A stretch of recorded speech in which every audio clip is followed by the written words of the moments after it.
जय गुरुदेव। अष्टम प्रकाश संप्रदाय में दीक्षा की विधि।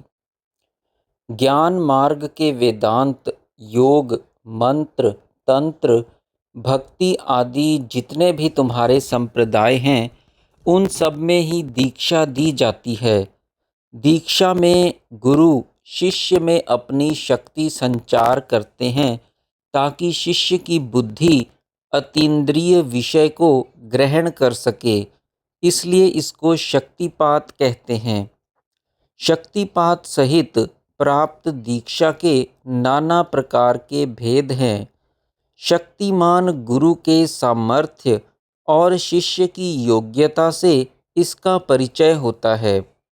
शक्तिपात की यह विधि श्री महेश्वर से परंपरागत सदा से चली आती है। वर्तमान युग में इसका प्रकाश बहुत कम दृष्टिगोचर होता है, इसलिए तुम लोग इस विषय से अनभिज्ञ ही हो। परंतु विद्या का बीज नष्ट नहीं होता। अध्यात्म ज्ञान की महत्ता इस शक्तिपात रूपी श्री शंभु के प्रसाद से तत्काल ही दर्शाई जा सकती है। जैसे स्पर्श से पारस मणि लोहे को सोना बनाती है, वैसे ही गुरु लोग भी मलिन संस्कार वाले शिष्यों को सुवर्ण सदृश शुद्ध बना देते हैं ताकि वे अपना कल्याण कर सकें। जिनको अपने कल्याण की दीक्षा दी जाती है, उनसे दूसरों का भला नहीं हो सकता। स्पर्श मणि का तो एकमात्र यही गुण है कि वह लोहे को कांचन कर सकती है, परंतु गुरुओं का यह विशेष गुण है कि वे अपने तुल्य दिव्य स्पर्श मणि बना देते हैं। जो गुरु के द्वारा स्पर्श मणि बने हैं, वे ही औरों का मंगल कर सकते हैं। जब तक गुरु ही शिष्य को गुरुपद पर नहीं बिठाते, तब तक कोई शिष्य गुरु नहीं हो सकता। अतएव योग्य शिष्य का गुरु पने का अधिकार गुरु परंपरा से चला आता है। गुरु को चाहिए कि उपयुक्त शिष्य को दीक्षा द्वारा शक्ति संचार करके शिव तत्व, जीव तत्व, प्रकृति तत्व, आत्म तत्व एवं गुरु तत्व पर्यंत अर्थात मूलाधार शिव तत्व से लेकर स्वादिष्ठान, मणिपुर, अनाहत, विशुद्ध तथा आज्ञा चक्र और सहस्त्रार्थ में गुरु तत्व पर्यंत परंपरा क्रम से सब तत्व समूह का उस शिष्य को बोध कराकर अपने तुल्य दिव्य स्पर्श मणि बना दे कि जिससे विद्या का बीज नष्ट ना हो और इस विद्या की गुरु शिष्य परंपरा बनी रहे। यह बोध क्रम श्री महेश्वर से गुरु परंपरा द्वारा सदा से चला आ रहा है। इसलिए जिन शिष्यों को गुरुओं ने अपने तुल्य स्पर्श मणि बना दिया है, वे ही शिष्य गुरुपद वाले पूजने योग्य गुरु हैं और नहीं।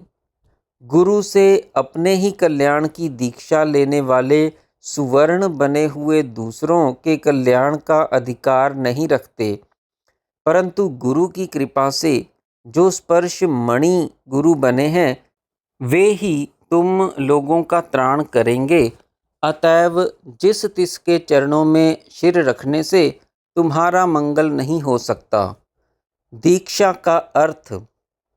श्री महेश्वर भगवती से दीक्षा के विषय में कहते हैं कि जिसके विज्ञान जानने मात्र से मनुष्य देवत्व लाभ करता है, अर्थात जिस दीक्षा से मनुष्य को दैव शक्ति प्राप्त हो जाती है। इस दीक्षा शब्द में दी जमाक्षा 2 अक्षर हैं, जिनका अर्थ होता है कि जो दिव्य ज्ञान को देती है और जिससे सब पापों का क्षय होता है, इसलिए उसे दीक्षा कहते हैं। जो सर्वतंत्र सम्मत सब शास्त्र अनुसार है, जो श्री शिवजी की तद्रूपता समाधि को देती है और आणव, कर्मण, माइक तीनों मलों का नाश करती है, इसलिए दीक्षा तंत्र के अर्थ के ज्ञाता ऋषि मुनियों ने इसको दीक्षा नाम दिया है, जो परम ज्ञान को देती है और पाप श्रृंखला का नाश करती है। इसलिए इसको मंत्र शास्त्र में और आगम शास्त्र में दीक्षा कहा गया है, जो महान ब्रह्म ज्ञान को देती है और पाश तथा कर्म बंधनों का नाश करती है। इसलिए तत्व चिंतन करने वाले ज्ञानियों ने इसको दीक्षा कहा है। मन, वाणी और कर्म से जो पाप संचय किए जाते हैं, उनको समूल नष्ट करने वाला एवं परम ज्ञान प्रदायिनी होने से इसको शास्त्र वेत्ताओं ने दीक्षा कहा है।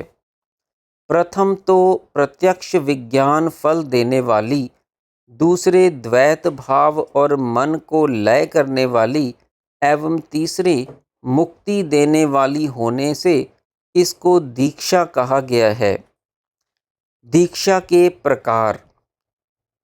श्री गुरु से प्राप्त मंगलमयी दीक्षा 3 प्रकार की है: स्पर्श दीक्षा, दृग दीक्षा और मानस दीक्षा। सामर्थ्यवान गुरु के अनुग्रह से शिष्य को शिव हस्त से स्पर्श करने पर स्पर्श दीक्षा और गुरु की दिव्य दृष्टि से देखने पर दृग दीक्षा एवं सिद्ध गुरु के सत्य संकल्प के मनन से मानस दीक्षा होती है। दीक्षा से कुंडलिनी शक्ति जागने के कारण उसके द्वारा ही सब साधन स्वतः होते हैं, इसलिए साधक शिष्य को अपनी ओर से कुछ भी करने की आवश्यकता नहीं होती। परम शिवजी ने शिवागम में शांभवी, शाक्ति और मांत्री इन 3 दीक्षाओं का उपदेश दिया है।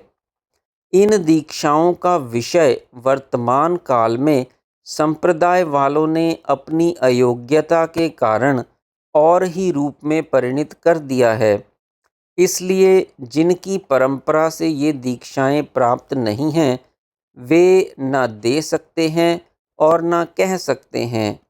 ये कल्याणकारी दीक्षाएं शास्त्र में नाना प्रकार की हैं।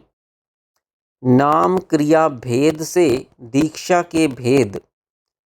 उसी दीक्षा को ब्रह्मा ने पहले क्रियावती, कलावती, वर्णमयी और वेदमयी ऐसे 4 प्रकार की कहा है। सब संपत्तियों को देने वाली शुभ रूप वे दीक्षाएं अब क्रम से कही जाती हैं, जो नाना प्रकार की हैं। समार्ती दीक्षा, मानसी दीक्षा तथा योग दीक्षा और चाक्षुषी दीक्षा, स्पार्शिकी दीक्षा, वाचकी दीक्षा एवं मांत्री दीक्षा तथा होत्री, शास्त्री और अभिषेचिका आदि हैं। वैसे तो पहले ब्रह्मा ने क्रियावती आदि भेद से दीक्षाएं 4 प्रकार की कही हैं, परंतु वे क्रियावती, वर्णमयी, कलात्मक, वेदमयी तथा आणवी और शांभवी आदि दीक्षाएं कई प्रकार की हैं। इसलिए शास्त्र को जानने वाले विद्वान पुरुष एक एक करके नाना प्रकार से कहते हैं। श्री महेश्वर के कथनानुसार दीक्षा स्पर्श द्वारा, दृष्टि द्वारा और मन द्वारा 3 प्रकार से होती है, इसलिए 3 प्रकार की है। ऐसे ही श्री ब्रह्मा जी के कथनानुसार ये दीक्षाएं मन द्वारा, वाणी द्वारा, दृष्टि द्वारा और स्पर्श द्वारा 4 प्रकार से होती हैं।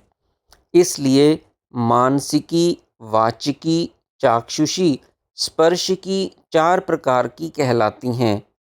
परंतु नाना प्रकार के नाम इसलिए दिए जाते हैं कि स्थान, समय और अधिकारी भेद से उपास्य देवता, उपासक की रुचि और उपासना की विभिन्नता के कारण सबकी क्रियाएं एक सी नहीं होने से और कर्म विधि की पृथकता से नाम में भिन्नता हो जाती है।